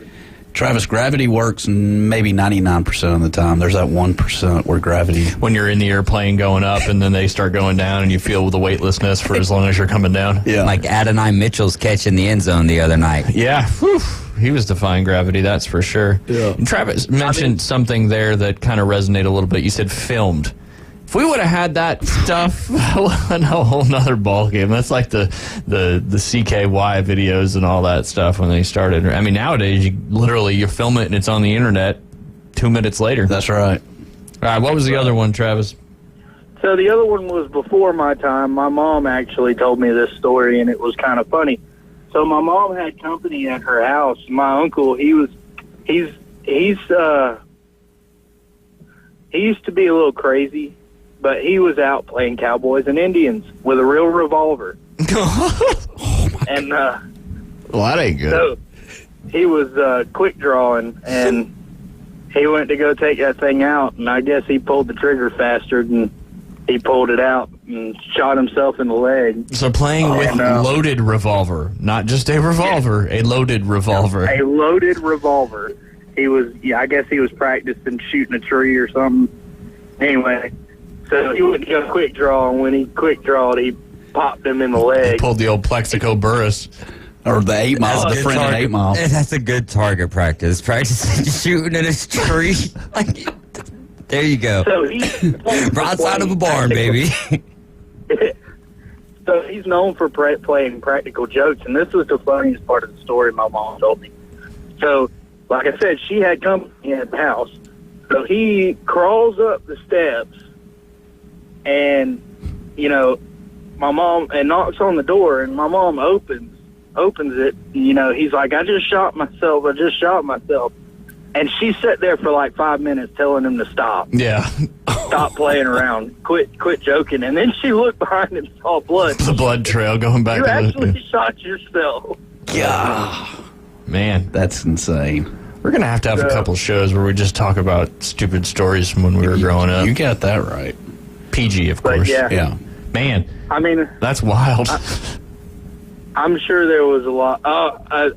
I rode on the back of a dirt bike on a 50cc dirt bike to get to a different place. My buddy, I know this is going to sound incredibly weird, but my buddy's like, we're going to go to his house, and I was probably 11, 12, And I was like, well, I got to walk. He said, no, just get on the back of here. It was a 50cc dirt bike. And his dad was not letting him leave the house. He left anyway. So we hit the stop sign. It's at the dirt road. And we hit the stop sign, and his dad slammed on brakes almost right in front of us, so he had to slam on brakes. And you could imagine where I went. Up and over. No, I actually held on for the most part until the end when the plastic started to give way in the back. And, I had to walk home weird because it hurt so bad. Yikes. I had that tire. Yep. You live to tell about it. That's a good thing. Hey, it's all learning experiences. It is. And I have a child, so we're still good. There you go. Everything worked out. Yeah. I live to tell about it, and everything worked. That's it. That's a couple stupid stories that I've done. I'm sure we've got a lot of listeners with a lot of silly stories, but that's how you learn. But hey, Travis, we got our top of the hour break coming up, and we appreciate you giving us a call as always to share some. The revolver story was pretty wild. That was great. That's a crazy one. But when we get back, we'll be joined by Keith Fleming. We missed him yesterday, but he's back in the lineup. Jay, you going back to the club to do your clinic thing? Got to head back. All right. Yeah. Well, you did play the guitar, so I can't be upset. So we appreciate that. Yep. Can't wait to hear the first promo for that. But you are listening to The Inside Drive. We'll be right back with Keith Fleming. ESPN Northwest Florida is taking it to the hole. Your home for the most live college basketball on the Gulf Coast. The ACC, SEC, and the biggest games in the country. Plus the official station of March Madness. The Panhandle's destination for live play-by-play. Hear every slam dunk in ultra-high fidelity right here. ESPN Northwest Florida. This is Joanna with ESPN Northwest Florida with your Thursday's weather. This afternoon and evening there will be a gentle breeze out of the north, clear skies, and 58. Clear skies tonight, colder at 41. Tomorrow, partly sunny much of the day, but with a slight chance of showers in the evening and a high of 64. This forecast is brought to you by Earthworks of Northwest Florida. Thank you for keeping that dial on ESPN Northwest Florida. Rely on it. Los Rancheros has been doing it right for 20 years. Los Rancheros brings a top-shelf dining experience to you with the opening of their beautiful new building.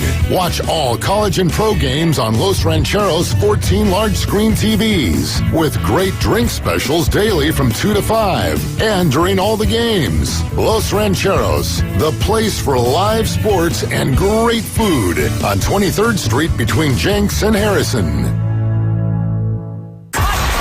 For the College Football National Championship. WGSX Lynn Haven, WVLQ Port St. Joe. ESPN Northwest Florida.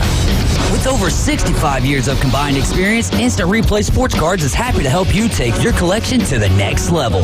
They carry all the new hobby boxes, signed memorabilia, and supplies. New and vintage cards and Pokemon. They sell and trade cards and are always looking to buy. They're an authorized source for Topps, Panini, Upper Deck, and Leaf cards. Instant Replay Sports Cards is open 7 days a week at 752 West 23rd Street, down from Academy Sports. It can always be reached at InstantReplaySportsCards.com. Back to the Inside Drive with Ryan Mulvey from the Bill Kramer Chevrolet Buick GMC and Kramer Marine Outdoor Studios. It's alive! Look alive! We're alive! On ESPN Northwest Florida. Sky rockets in flight. Afternoon delight. And welcome back. You're listening to the Inside Drive live here on ESPN at Northwest Florida. It's Thursday, not Wednesday, but I hope Keith is feeling a little bit better and excited to have him on the show today because this Week 18 is going to be a wild wild week with a lot of different opportunities to pick up some players that you may not normally pick up in your DFS lineups. Keith, Merry Christmas, Happy New Year, all that good stuff. I hope you are feeling better today, and I appreciate you taking the time to come on the Inside Drive on this Thursday here in January. Absolutely, man. Same to you. Still a little under the weather, but ready to talk some golf and football and just a little depressed, though. It's week 18. We've got a few more weeks of DFS football, and then it's over, which is always one of the saddest times of the year for me. Yeah, it comes so quickly, and it goes so fast. But, yeah, it's winding down, that's for sure. I don't know if you heard in the first segment, your boy Jay played a little guitar for us, some birdies and beer, which was pretty cool. I missed it, but I will definitely check that out. Luckily, since you can find your show on YouTube, Twitter, and all kinds of cool places. Yeah, absolutely. Yeah, we Did Jay bounce? Yeah, he's got a clinic, so he had to go. But is it a guitar clinic or a golf clinic? It's a golf clinic with the kiddos. Oh, okay. Yeah. I was pretty proud of him. We've been pushing him to do this for a long time, and he finally pulled the trigger, and he did a really, really good job. So now Doesn't surprise me at all. Jay's a ladies' man. What do most ladies' men, have the ability to do? Play the guitar. Play the guitar and sing birdies and beer. You take it all. I think it was Rodney Covington, I think is who he said. Carrington, sorry. I'm not brushed up. Yeah, never heard of that. Yeah. Of course, it's probably, how old is that song? Well, it's not birdies and beer either. It's something else that was not radio appropriate. Yeah, headlights. One headlight, two headlights. All right, Keith. Let's jump into it. We've been a little off topic today, as you can kind of tell the vibes. Well, it's the beginning of the year. Totally understand. Do you want to talk a little golf? Yeah, let's do it. It's getting kicked off. This week with the Century Tournament. Probably here pretty shortly, right? Oh, it's on. I think I believe 12:30 local time, unless I'm wrong. Is that? Well, I guess no. If it's in Hawaii, I get so confused with this stuff.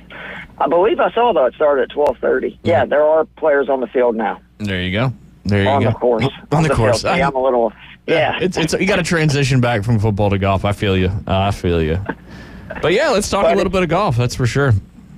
It's the Century Championship. It's changed up this year. I know you'll get a kick out of this, Ryan. It's the first signature event of the season. Same as always at Kapalua Plantation Course. I didn't do a full preview or prep with football, season obviously still in swing, but there was two players that I bet to win this week. I like Ludvig Åberg at 14-1. And why not Brian Harman, 45-1? We talked about him yesterday. Absolutely. Par 5 course. He plays par 5s really well. He plays well in the wind. I know he's going to compete. Like, that's what I like about Harman is he's going to try to win no matter what. So I do think that at 45-1 in a 70-player field, those are pretty good odds for a guy that, won a major last year and competed in a lot of golf courses similar to this, where driving the ball a long way is important there, but it plays firm and fast, so his ball is going to roll out and make it play a little bit shorter. Yeah, definitely. Yeah, we talked in lieu of you not yesterday. Jay gave us some picks, some top 10s, some top 20s, and some different things. But yeah, now that the Hard Rock app is working and down here in Florida, we can actually do that, which is kind of fun. So it makes talking about this a little bit more interesting. But yeah, I mean, what about I got Ludvig as well. Same thing, 14-1. Let's see if he can. Yeah, I mean, that was kind of what I wanted to talk about since I didn't do a full preview is just, now that the season started, what are some of the big storylines? And that's definitely, one of the four that I wrote down is Ludvig Åberg the next, big thing in golf? And it appears that is the case. And obviously we'll find out this season with a full season on the PGA Tour. But really excited to see what he can do. He's so young, so talented. Obviously fearless, having already played in the Ryder Cup, already won a PGA Tour event, already won a European event. And I don't remember somebody hitting it that far and that straight, honestly, in forever. I mean, maybe DJ at the top of his game. Yeah, at the top of his game, yeah, absolutely. Before he went to the bad place, like Jay says. Un-American. Yeah. I also like Tiger. Are you not interested in that? Because for me, it's how often is he going to play and what kind of Tiger Woods are we going to get this year? Because I still believe he could win Augusta are the Open. I think that's basically the only two majors that he has a realistic chance of winning anymore. And, I do think he definitely wants one more win, no matter where it's at, because obviously that would break the tie with Sam Snead. He says he's healthy. He looked relatively good in the father-son and then also at the Hero Challenge. I think he is going to play an event about once a month. That's what he said the goal was. Yeah, and which would be amazing. I'd give anything to see him in contention. Yeah, right. I mean, that's what we all want. What about Spieth and Rory? Because for me, this is, I knew this, but just seeing this the other day kind of put it in perspective. Will they win another major this year? Or just period? Because both Tiger and Phil Mickelson, who are, I think, now 46 and 51 years of age, they both won a major since the last time either Spieth or Rory won one, which that is really wild. Hard to fathom. Those two guys both kind of grabbed that mantle for a short period of time of the next big thing in golf. They definitely still have the popularity. They're just very good players. But, at some point you wonder, is it, the pressure? I loved hearing Justin Thomas, in the full swing before he won that PGA Championship talk about how he was pressing, right? Like he knew he was pressing in majors. He wanted to win so bad. And for Rory, he's been there a bunch. He just can't ever seem to make a putt when it matters. Spieth, on the other hand, his game's just turning around, just really starting to, get his confidence back after a long period of kind of struggling with his golf game. I am really curious, though, if either one of those guys can get a win this year. They're both playing, for a Grand Slam as well, which we know there's only a handful of guys that have done that, the career slam. Do you think that, do you feel good that either one of those guys would win a major this year? No. and because, if something can happen with this merger and Rory can kind of actually focus on playing golf instead of being caught up in all this discussion with what's going on, I think that may give him a chance. I don't know. Because he is trying to win that career Grand Slam, you just talked about pushing more like Justin Thomas and pressing to win more majors. And, there's just so much other talent. Everything has to go right for Rory. And I just don't. I saw, Phil came out and said, leave Rory alone. But I'm going to say one thing that I saw out there, that Rory would be perfect for the LIV Tour because it's only 54-hole tournaments. And he doesn't have to have that one bad. It always seemed like it's Saturday nowadays in the major. He always kind of plays himself out of contention, but then shoots a great round on Sunday just to show he's still got it. But yeah, I don't know about Spieth. Rory, I think, has a better chance than Spieth, in my opinion. I just think, Jordan, he was so good for so long early on his career, and then he kind of went, into a slump a little bit, got that one Open Championship again. But it's kind of the same thing with Justin Thomas. I mean, once you taste the majors, that's really, your biggest goal is to win majors. And if you push too hard, it's just hard to get to. I would be shocked if either one of those guys win a major this year. I think you're going to see some new names in the major realm this year a little bit, which I think is good for golf. But it's going to be interesting because your first two defending majors are both now guys on the LIV Tour. Yeah, and I do think that, it says a lot about Tiger and Phil because, to be honest, I know Mickelson technically was in contention at Augusta this year, but he really wasn't. The one time that each of those guys had a chance to win a major, they were able to get it done, right? Yeah. And it's hard to win majors. It's hard to close. And, both Spieth and Rory have shown that they've had issues with that. I mean, Spieth's never, I feel like, recovered from the collapse at Augusta. But the big thing with Spieth was just he made everything when he won those first handful of majors, and he just doesn't seem to make putts at the same, rate. And, in Rory's defense, he did play really well at the Open 2 years ago. I mean, he hit every green. I'm pretty sure he had 36 putts and shot 2 under. So you can't really, fault him that, putts just weren't going in. But, ultimately he hadn't got it done. The last thing I just am really interested about is I think it's safe to say, right, Jon Rahm was the best player on the PGA Tour the last couple of years. Yeah, absolutely. Even though Scotty Scheffler, Jon Rahm's not on there anymore. But yeah, no, I would think most dominant consistently overall. Scheffler went on some stretches, but not overall like Jon Rahm was. So yeah, I think that's fair to say. And so I'm very interested to see which guy is going to kind of take that mantle because it's up for grabs. Obviously, Scotty Scheffler is the person that it would make the most sense. I don't think he can putt as bad as he did last year, knock on wood. But, there's a lot of young guys out there, and it is interesting to see, it's kind of up for grabs. And I just always think about, when Tiger was injured the first time after the U.S. Open, Padraig Harrington went on this run, right, where he's able to win a couple of majors and became one of the best players in the world.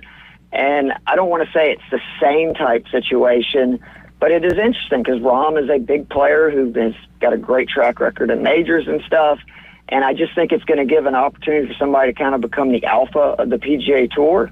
And whoever that ends up being, maybe that gives them a little confidence going into the majors this season. Yeah, I think Victor Hovland on a major this year is going to happen. I would love it. He's definitely one of the best young players. Do you want to do the top 5 teams we think are most likely to win the Super Bowl? Since Absolutely. We've done this all season. Absolutely. A few things just real quickly before I get to my list. The Bills, can win and be a number 2 seed, but if they lose and the Steelers win, they miss the playoffs, which is just wild to think that's how stacked the AFC is.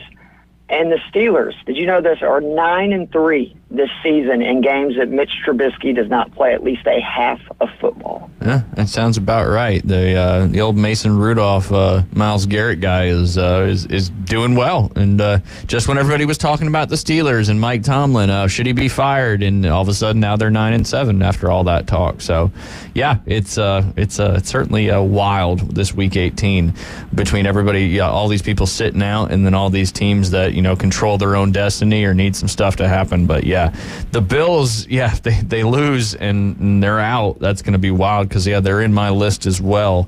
Now, refresh me, is it to make the Super Bowl or to win the Super Bowl? Likely to win it. Okay, got it. All right, you want to I'll go first. I got the Ravens, obviously, number 1.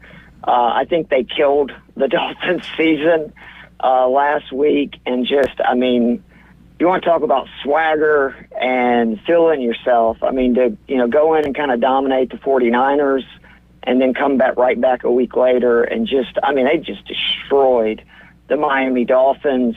I think they have to be number 1. The 49ers are 2. The CMC news was relatively good, right? Yeah. Except if you're in the championship and have them on your team. Yeah, but I'm playing a guy with in the inside drive. Yeah, you're playing our head pro, Gavin. I'm okay with it. So I got them 2. I have the Browns 3. I think they're the one team in the AFC that I feel would have a really good chance of going into Baltimore and beating the Baltimore Ravens. I have the Bills on this list. They're 4. I don't think the Bills can go into Baltimore and win. I don't. I think that they would need to get lucky and just basically miss the Ravens, have the Ravens lose another game. But because they are fighting for the number 2, I do have them 4th. But it really, if we're being honest, they should probably not even be on this list, considering, again, they lose. I think they're probably out. And then 5th, I think, is the one team in the NFC that's really going to give the Niners maybe issues would be the LA Rams. I don't think anybody wants to play that team right now. Matthew Stafford's playing at an incredible rate. Kyren Williams is 2nd in the league in rushing yards. He missed 6 games on IR. It's just a really good offense. Their defense is not, anything special, but you have Aaron Donald. And I just believe in Sean McVay. I would not want to play the LA Rams right now. That rounds out my top 5. Yeah, I think the Rams are one of the hottest teams right now in the league. I'm going to put my San Francisco 49ers in that number 1 spot just because I think the path on the NFC is a lot easier. And the loss to the Ravens, a little bit of a blessing in disguise. Now you got film on that whole game, and it to be a game in Vegas, not that far away from Santa Clara, and a little rematch from that 2012 season Super Bowl that probably happened in 2013. Actually, no, it was in the year 2012 because Ryan was just a little baby. So I'm going to put the Ravens 2nd in that one, and then I'm going to put the Dallas Cowboys 3rd, again, mainly because I think that NFC path is a little bit easier. Do I think the Cowboys can beat the Niners in Santa Clara in the NFC Championship? No. But if the Niners stumble with somebody like, if the Ravens were in that wild card round, and not the Ravens, the Rams, and they could definitely put some trouble in there for them. Number 4, I was going to have the Bills in the list, but this is most likely to win the Super Bowl. They still need to win this game and move on. So that's not as likely. Number 4, I'm going to go with the Cleveland Browns just because I think we talked a lot about it yesterday. Just a really, really good defense. And Joe Flacco, it's a wild story. And sometimes these stories lead to some crazy stuff. And then I'm going to throw those Detroit Lions in there in that last spot. They've got some chips on their shoulder, especially now with what happened in that game against the Dallas Cowboys. Just shows that they can really play with anybody. So the Lions will round out my top 5 again because I think the NFC is an easier path to get to the Super Bowl, and then potentially have to play that juggernaut Ravens, who are just dominant on the defensive side of football and offensively as well. But all right, David Hayes. Still need to win a playoff game, though. Still got to win a playoff game. Yeah, absolutely.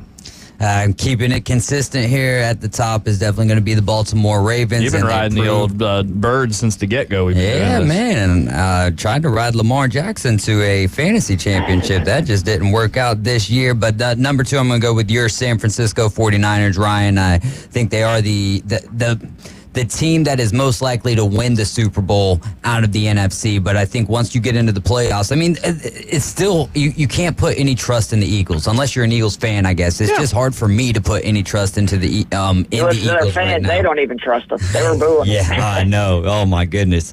That was an interesting game to watch last week. So number 3, right behind the 49ers, I'm going to go with the Kansas City Chiefs. I'm just going to, because it's most likely to win the Super Bowl, right? And when they get in the playoffs, something's going to flip. I hope that it doesn't, but I think that switch is going to flip, and they'll be one of those competitive teams and more than likely representing the AFC in the Super Bowl. Number 4, I'll go with the Dallas Cowboys. I think when they're at the house, I think they'll make it to the NFC Championship. It might come down to a Eagles, depending on how seeding plays out, might come down to a Cowboys-Eagles divisional game. If it's in Jerry's world, then I like the Dallas Cowboys. Then they'll move on to take on the San Francisco 49ers more than likely. And I like the 49ers in that game. And then to round out my top 5, just because it's been so much fun talking about Joe Flacco and that reemergence, I'll go with the Cleveland Browns. There you go. Yeah, that NFC Championship game gives me anxiety, and we're not even there yet. And we may not get there, but it's just like, I feel like the Cowboys owe it to us at this point because of the last 2 years. Now, I hope they don't, but I wouldn't be shocked if they brought the heat in that one. But if Dallas wins this week, they lock up that number 2 seed, so that means all their playoff games are at home except the potential NFC Championship game there, Keith. So there's our updated lists. We'd get one from Jay, but he's not here. I don't know if he'd even really know. He wouldn't. True. He was on fire this morning, though. We got to give him some credit. He had some good ideas and some good epiphanies. It was exciting. He played guitar. He did play guitar. They were lining up at the door, too, afterwards. Just real quickly before getting to my picks, Week 18 is the toughest week of the year. Maybe with the exception of Week 1, I should say, because we don't know anything. Real quickly, things we know. Teams locked into a playoff spot. For me, these are all stay-aways for DFS. Ravens, Browns, Chiefs, Niners. In the playoffs, they have something to play for. Again, be careful with these Cowboys, Lions, Rams, Dolphins, Eagles. These are the teams that I really like to have players from because they must win to have a chance to get in the playoffs. Falcons, Bills, Packers, Texans, Colts, Jaguars, Vikings, Saints, Steelers, Seahawks, Bucks. And then the rest of them are eliminated, except for 3 teams I'd like to add, the Bears, Raiders, and Giants. Fields is playing for his role as franchise QB. The coach is, obviously trying to keep his job. Interim coach Antonio Pierce for the Raiders, again, coaching for his job. That team seems to really want to be, playing for him. And then the Giants, I know the Giants would love nothing more than to mess up the Eagles Week 18 and kind of make their chances to win the Super Bowl even a little bit less. So I would be really careful this week and stay away from teams and players that don't have anything to play for. Yeah, makes perfect sense. Yeah, and then the teams that are trying to ruin one of their rivals' chances is some of the most dangerous ones out there. But when we get back, we'll jump into Keith's official Week 18 DFS picks. You're listening to The Inside Drive. We're on the line with Keith Fleming. We'll be right back. ESPN Northwest Florida. It's the Coach James Hale Show. And it's just a lie. There's no proof. Nobody got suspended. Y'all just make stuff up to deflect from what y'all did. Coach Hale listeners, One at a time. Just Google catapult on the internet. It's from non-Michigan sources. Coaches gave me something that I could change my life forever. They made me into a man. Weekday morning 7 to 9. ESPN Northwest Florida. This is Joanna with ESPN Northwest Florida with your Thursday's weather. The rest of the day, there will be a gentle breeze out of the north, clear skies, and 58. Clear skies tonight, colder at 41. Tomorrow, partly sunny most of the day except a slight chance of sprinkles in the evening and a high of 64. About the same at 67 Saturday, and we'll have possible thunderstorms in the early morning, but otherwise some clouds. This forecast is brought to you by Ellis Agency Insurance. Thank you for keeping that dial on ESPN Northwest Florida. Rely on it. Attention homeowners, are you dreaming of a backyard oasis? Look no further than S&R Fencing, your go-to destination for quality outdoor transformations. At S&R, they specialize in crafting custom fences, decks, retainer walls, and all exterior construction that not only enhances the beauty of your home, but also stands the test of time. Their experienced team takes pride in delivering top-notch craftsmanship with a personal touch. S&R Fencing, locally owned, licensed, and insured, and a member of the BBB.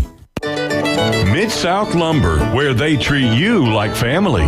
Locally owned and serving the residents of Bay County for over 45 years. See Mid-South Lumber for all of your DIY projects, including windows, doors, siding, lumber, and millwork. Are you building a new home? Bring your contractor in to Mid-South Lumber and meet with a member of their sales team to discuss your framing, siding, windows, and doors. Mid-South Lumber, the biggest little lumber yard in Panama City. 717 West 11th Street. Coming in hot. So hot. It'll be a hot one. Really hot. God damn.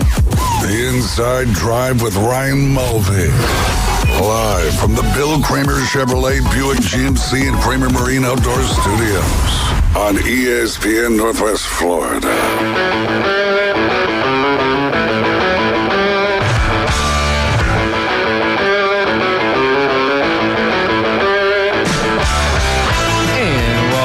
You're listening to the Inside Drive live here on ESPN Northwest Florida. It's the last regular season week of the NFL season, but that doesn't mean DFS will come to an end after this weekend for the NFL football side, as Wild Card Weekend is one of the best weekends in professional sports. But here we are, Week 18, as Keith just mentioned, going out of the last segment. There are several teams that you just want to stay completely away from, given their situations going in the playoffs, and there's several that have a lot to play for. But Keith, let's jump right into it. Your official DFS picks for Week 18. 18's so hard to say. All right, so the QB position, expensive. I talked about the Bears being one of those teams that, even though they technically have nothing to play for, when you have the number one pick wrapped up, you're trying to decide, do you keep Justin Fields, the coaching staff, et cetera. I'm going to go with Justin Fields, 7,200 at Green Bay. He scored 24 points on DK in 4 of his last 6. The big thing is the rushing aspect of Justin Fields is back. His last 6 games, 390 yards on the ground, 3 rushing touchdowns. That's 60 points when you include the bonus for the one game that he had 100 rushing yards in that span on DK. That's 10 points per game just in running versus a Green Bay defense that, don't look at the Minnesota game and think that's a good defense. It's not. And he's thrown a passing touchdown in 4 straight, so I think there's real value in him. I don't really have a median this week. Let's go double value. Much like last week, I think these are the guys that I would consider playing. The first is Tyrod Taylor, 5,300 versus Philly. One of my best plays last week, scored 22.8 points. It's his second game this season that he started that he scored 20-plus points. Facing a Philly team who, remember, he scored 10.4 points in just a half 2 weeks ago. He ran for 21 yards in that game. He had 40 rushing yards last week, and the Eagles are just atrocious versus the pass. I think he's a good play, but I honestly think the best play is Nick Mullins, 5,100 at Detroit. I know you probably think I'm crazy, but the Lions are playing for a potential 2 seed, but regardless of that, what we know for sure is that Detroit is good versus the run, really bad versus the pass. Mullins has had back-to-back 20-plus point games on DK, where he started and played the entire game. He threw for 400 yards the first time these two teams hooked up. That was 2 weeks ago. Again, it's in a dome, which I love that when you get to this time of the year. And with Mullins being that cheap, you compare him with Jefferson, who I'll get to in a little bit. The running back position, expensive. Rachaad White, $7,600 at Carolina. The Bucs have a ton to play for. They're playing for the division, need to win. The Panthers are a team that they don't own their first-round pick next season, so they don't really have any motivation to lose, meaning this game could end up being close throughout. The great thing about Rachaad White is it doesn't really matter if the Bucs are up in a game they need to win or if it's competitive or down, because he's so involved in the passing game, and he is by far their lead back in rushing carries. Carolina is 28th versus running backs on DK. They consistently give up a ton of points to running backs. Now, White had his worst game in quite some time last week. It snapped his 4-game streak of 19-plus points on DraftKings. It was his first game since week 6. They didn't score at least 15.9, but he still had 15 touches in a blowout loss versus the Saints. That was his least amount of touches in 6 games. In his first matchup versus this Carolina team, he scored 19.6 points. I could see them really leaning on Rachaad White versus a bad run defense. I really like that play. The median is Zamir White, $6K versus Denver. If you remember last week, I said I liked White despite the fact that we didn't know if Josh Jacobs was going to play. I said then I did not believe Jacobs will play again this season. I still believe that. He is continuing to be a non-participant at practice. Antonio Pierce basically said the exact same thing he did last week, that he would be a game-time decision. And White's been really good in the time that he's got the, lead back responsibilities. He scored 15.6 points or more on DK in all 3 starts. Big thing, averaging 22.5 touches per in those games. We know Denver really bad versus running backs. They're 31st versus RBs on DK. And we saw last week that the Broncos offense might not be, could be actually worse with Jarrett Stidham than Russell Wilson. They only scored 16 points on a bad Chargers D. What I mean by that is we know Antonio Pierce likes to kind of ugly these games up, run the ball. They've been running it a ton, as much as any team in the NFL over these last 3. And I could just see Zamir White again getting 20 to 25 touches versus a really bad Denver run defense. The value, Khalil Herbert, $5,700 at Green Bay. The last 2 games, it's really incredible what Herbert has done. 38 rush attempts, had 5 targets, 3 receptions, 250 all-purpose yards, 2 touchdowns, over 100 rushing in each of those games. He scored 22.1 points 2 weeks ago on DK, 23.9 last week versus my Falcons. Packers are 21st versus running backs on DK. Wide receiver, the expensive Puka Nacua, $7,800 at San Francisco. I'm going to go ahead and tell you this play concerns me. This game concerns me. The Niners have nothing to play for. The Rams have already said Kupp won't play. They do have something to play for, but, you really don't know. They're in the playoffs. They're locked in. I don't know if the Niners are even going to, try at all. The Rams could get up big. There's a lot of things that could go wrong in this, but I think you have to include Puka and consider him, even if I don't feel great about it, because he's averaging over 25 points per game on DraftKings in games that Kupp hasn't played. So it's hard not to at least consider him. In his first 4 games without Cooper Kupp, he saw 52 targets alone. So I think that him and Demarcus Robinson, they're potentially good plays. The only issue is I don't know if the Rams get up big, if the Niners are just flat out waving the white flag that we just don't want to get anybody hurt. That would be my only concern, but I think Puka can do enough at $7,800 to still be a worthwhile play. The median, Garrett Wilson, $5,900 at New England. This is just all about volume, 10 or more targets in 7 to 10 games, averaging almost 11 targets in that span. In that same time, over 6 receptions per, $5,900. We're talking about he needs 16 to 18 points to hit that 3 times number, and there's obviously a good chance with Garrett Wilson at any point he can go off. The value, Greg Dortch, $4,600 for the Cardinals versus Seattle, 11.7 points on DK or more in 4 of his last 6. The last 2 games, which is most important, with Marcus Brown, who is now on IR, 12 targets, 9 receptions, 127 yards, a touchdown, 27.7 points on DK on those 2 games, at least 12.5 in each. The tight end, expensive. Let's stay with the same team. It's the same thing I've been saying about Trey McBride for weeks, not only on here, but on our shows.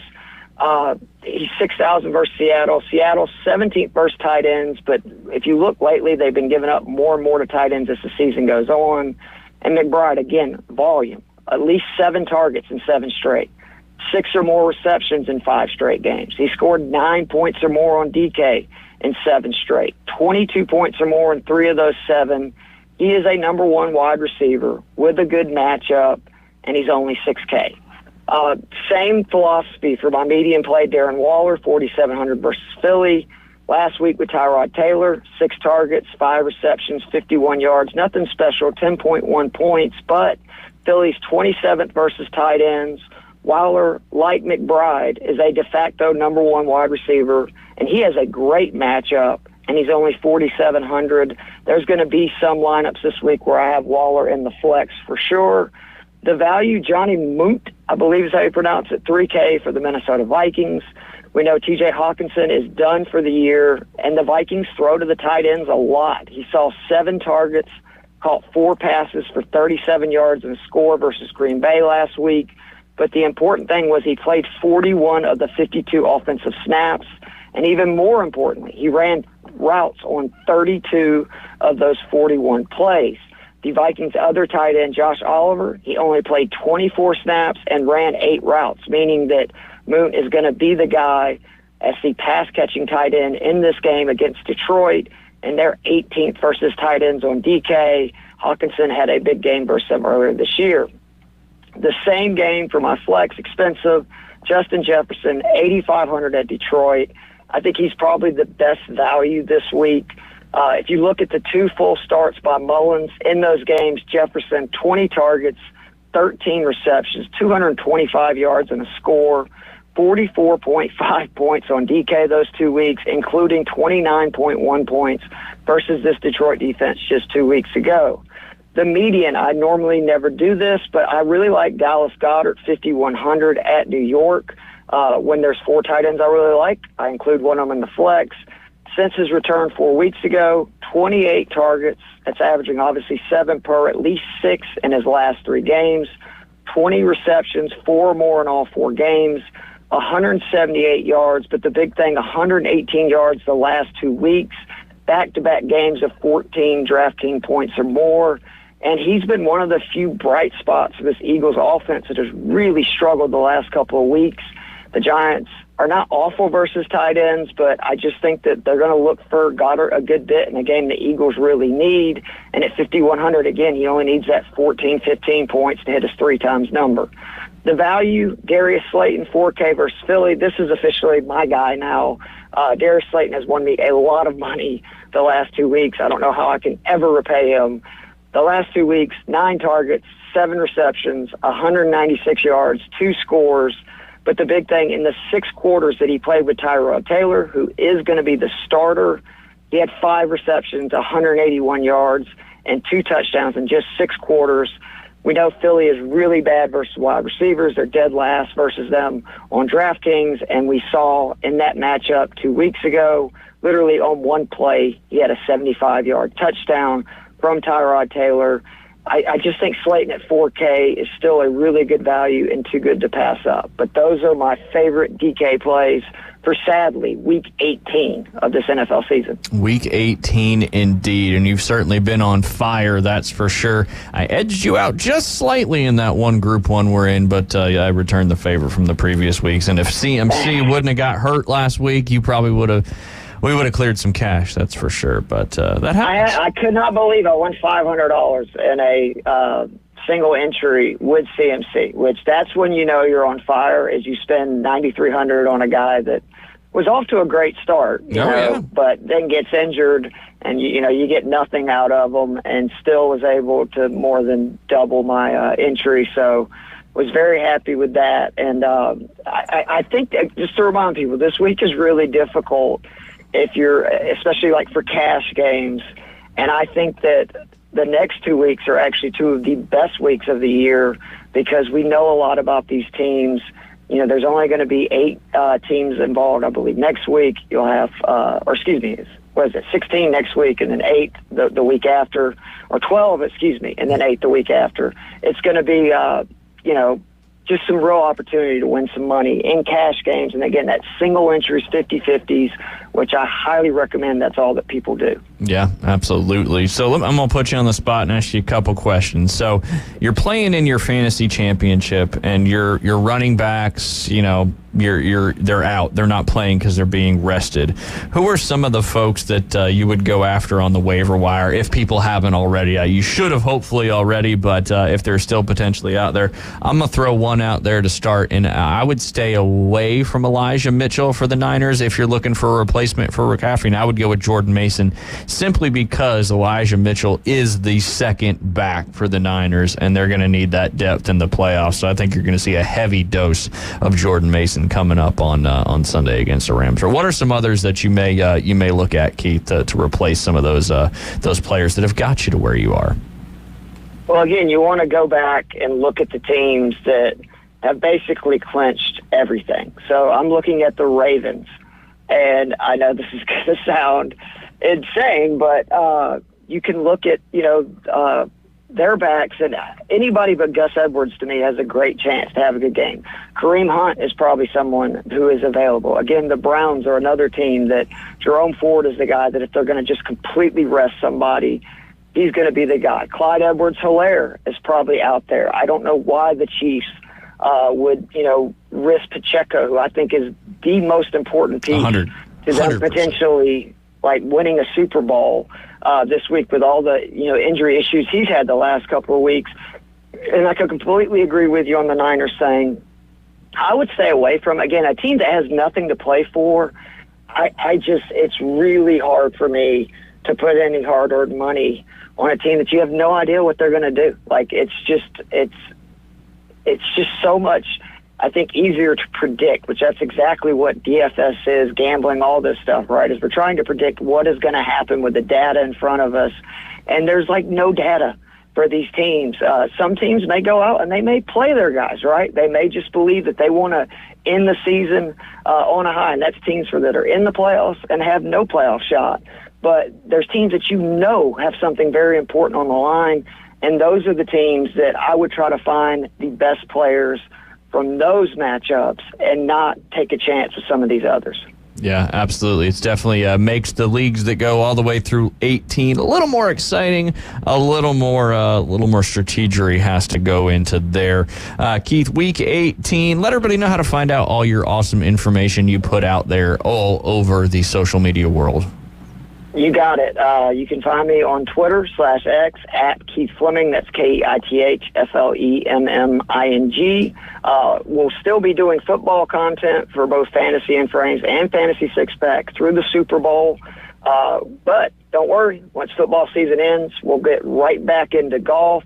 We'll be still doing an article for Fantasy Six Pack each week this year. Obviously, we'll be doing the show where we talk about our favorite bets and DFS plays each week for the PGA Tour, and coming on here and talking about it as well. But I think I may actually be doing both gambling and DFS as well in the article, which I'm kind of excited about because nice. Last year it was if I put somebody as one of my 10 DFS plays, they seem to win about every 2 or 3 weeks. We'll see if I can actually figure out which guys by not only include them as a DFS play, but giving them as an official pick to win. There you go. I'm going to ask you one more question before we let you go.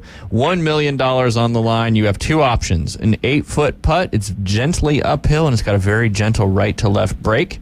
Or 100 yards out in the fairway. Hole is cut dead center of the green. Greens are very receptive, no wind. Just got to hit it inside 20 feet. Which one are you going with? I would hit it inside 20 feet. See, I agree with that too. Jay went with the old putt. I like my odds better. I get more nervous in situations on the greens that cause me issue than hitting full shots, especially from a number like 100 yards. Could you imagine how much you would be sweating over an 8.5 footer? Yeah. For $1 million? Well, and I think your margin of error is, for a good golfer, is more on the approach shot from 100 yards than the 8-foot putt. Because you got to have speed in line. At least you've got 20 feet completely around the hole as your margin of error. So, yeah, I just want to get your thoughts on that. Keith, you said left or right, I might have said putt. Ooh, I don't like right to left. You're a slice putter. That's outside of the norm for a right-handed eye. But as always, we appreciate you very much, and we look forward to talking next week. And appreciate you jumping on. And I hope you feel better. Appreciate it. Thanks, Brian. Take care, guys. That's Keith Fleming. You can find him on X at Keith Fleming. That's 2 M's. And we'll be right back with our last segment of this Thursday. You're listening to The Inside Drive. ESPN Northwest Florida presents the College Football National Championship. Corum spins his way across the goal line. Touchdown, Michigan! Monday, January 8th, it's Michigan versus Washington. Pressure coming. Hennig spots a receiver, fires, tipped in the air, and caught by Polk in the end zone. Listen to live play-by-play exclusively on ESPN Northwest Florida. Absolute thrilling finish. Take your next adventure in an award-winning Kia from Bill Bird Kia. We invite you to stop by Bill Bird Kia today and test drive a new 2024 Kia. You'll see why everyone is talking about Kia. The 2024 Kia will give you the perfect balance of comfort, safety, and technology. The SUV family has movement that inspires. Drive away today in a new 2024 Kia Soul, Seltos, Sportage, Sorento, or Telluride. Fuel the thrill and command the road in a luxury sedan from Bill Bird Kia. Drive away today in a new 2024 Kia K5. Performance, power, and design built just for you. Discover the new Kia at Bill Bird Kia. Bill Bird Kia, the original home of the 20-year, 200,000-mile warranty. Stop by 2435 East 15th Street, Panama City, or anytime at BillBirdKiaPanamaCity.com. We'll treat you just like family and give you the peace of mind you can trust. Your local community dealer is Bill Bird Kia. The 20-year, 200,000-mile warranty is a Bill Bird Kia warranty. Everyone makes New Year's resolutions. However, most folks seldom fulfill those resolutions. This new year, one of your number one resolutions should be a visit to That Boot Store. And be sure you follow through or you'll miss out on the tremendous savings on one of the largest selections of Western wear and work clothes in the area. That Boot Store open Tuesday through Thursday, 9 till 5. Friday and Saturday, 9 till 5:30. That Boot Store next to Bill Bird Kia, 15th Street in Panama City. Remember, God is good all the time. Welcome to the Inside Drive, the next big thing. It's a big, huge, giant deal. Sports betting, huge reactions, your calls and real-time coverage of the stories you're following. Broadcasting from the Bill Kramer Chevrolet Buick GMC and Kramer Marine Outdoor Studios on ESPN Northwest Florida.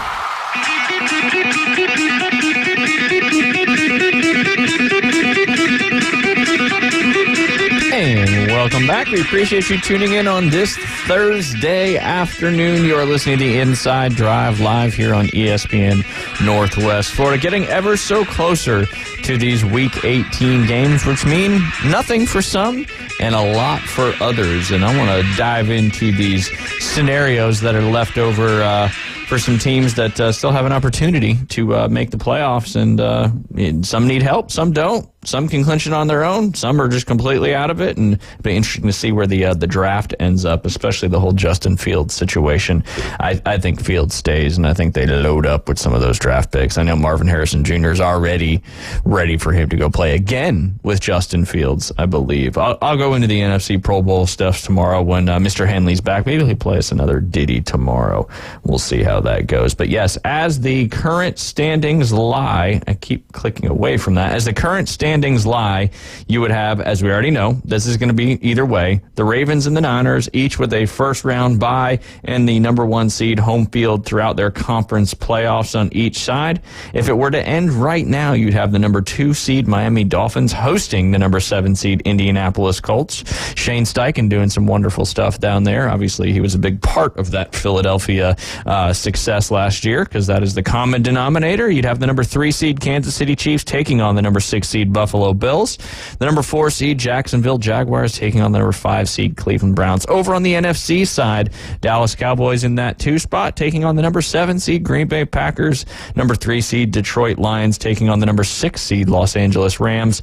Eagles playing the number 4 seed the number 4 seed Tampa Bay Buccaneers to be hosting the number 5 seed Philadelphia Eagles. So what's at stake for these teams in the AFC?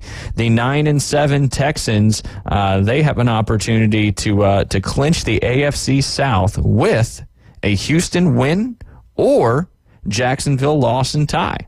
How Texas can clinch a playoff berth: a Houston win, Houston tie plus Jacksonville plus loss plus a Pittsburgh loss or tie. So basically, if Houston wins, they are in there in the playoffs because they're playing the Jags, right? If I'm not mistaken. Who's that? Houston. Houston is playing the Colts. The Colts. They're playing Saturday. Ooh. That's actually what I'm working on right now. Well, there you go. So that was perfect. I asked and you knew because you were working on it. Yep. So I guess if Houston wins, they clinch the AFC South title regardless. But then it's Jacksonville. If Houston loses and Jacksonville has a loss or a tie, Houston clinches with a win tomorrow. Period. Yep. Wow. Or Saturday. Saturday. Yeah. Wow. Yep. Or Jacksonville loses or ties. That ain't happening. Yeah. And they're playing the lowly Tennessee Titans. Hey, you never know. Those teams that want to upset the apple cart, especially in your own. That's why the divisional game being the last game is so awesome. But they can also clinch a playoff berth with a Houston win, or they can also clinch that if Jacksonville loses and Pittsburgh loses as well. So that'd be poetic justice for the Titan. The Jaguars knocked the Titans out of the playoffs last year. Yeah. So hey, we'll return the favor this year. There you go. There you go. So looking pretty good there for Houston. Over there on the other same part of the division, you've got the Indianapolis Colts. What's at stake? They can clinch the AFC South title with an Indianapolis win plus a Jacksonville loss or tie. Indianapolis tie plus a Jacksonville loss, assuming the Colts are playing Houston. It was right in front of me. I'm such an idiot. Anyway, the Colts can also clinch a playoff berth with just a win or a tie plus a Pittsburgh loss or tie. So looking pretty good there for the Colts. The Steelers, they're playing the Baltimore Ravens Saturday at 3:30 here in the Central Time Zone. They can clinch a playoff berth with a win plus a Buffalo loss, or a win plus a Jacksonville loss or tie, or a win plus a Houston and Indianapolis tie. There's a couple other scenarios for those that care. Pittsburgh tie plus a Jacksonville loss plus a Houston Indianapolis doesn't end in tie. It's crazy, all these scenarios, how it gets down to these, every little thing matters. Over there on the Miami Dolphins side, they're obviously in the playoffs, but they can clinch the AFC East title with a win or tie, taking on those Buffalo Bills Sunday night at 7:20 p.m. in the Sunday night football game. And then the team that they're playing, those 10-6 Buffalo Bills, they can clinch the AFC title with a win. But they can also clinch a playoff berth if they tie, or if Pittsburgh has a loss or a tie, Jacksonville has a loss or a tie, or the Houston Colts game, the Texans Colts game ends in a tie as well. So win and they're in, lose and they're not necessarily out, but they need some help with that one, that's for sure. The Jacksonville Jaguars, we're going around in circles here with these three AFC South teams, but if they take care of business against David's Tennessee Titans, as he just mentioned, on Sunday, they will clinch the AFC South title with that win. They can also get a playoff berth if Jacksonville ties the Tennessee Titans there, and Pittsburgh loses or ties. They can also clinch a playoff berth with a Pittsburgh loss plus Denver loss, or an Indianapolis-Houston does not end in a tie. That weird not ending in a tie thing is so funny because I know that has to do with your winning percentage and all that stuff. Over there on the NFC side of things, you got the Dallas Cowboys currently in that number 2 seed spot. They take on the Washington Commanders on the road. What's at stake for them? If they win that football game, they will be the NFC East title winner, which will continue that trend of a different NFC title winner each year since back in sometime in the early 2000s when Philly won it back-to-back.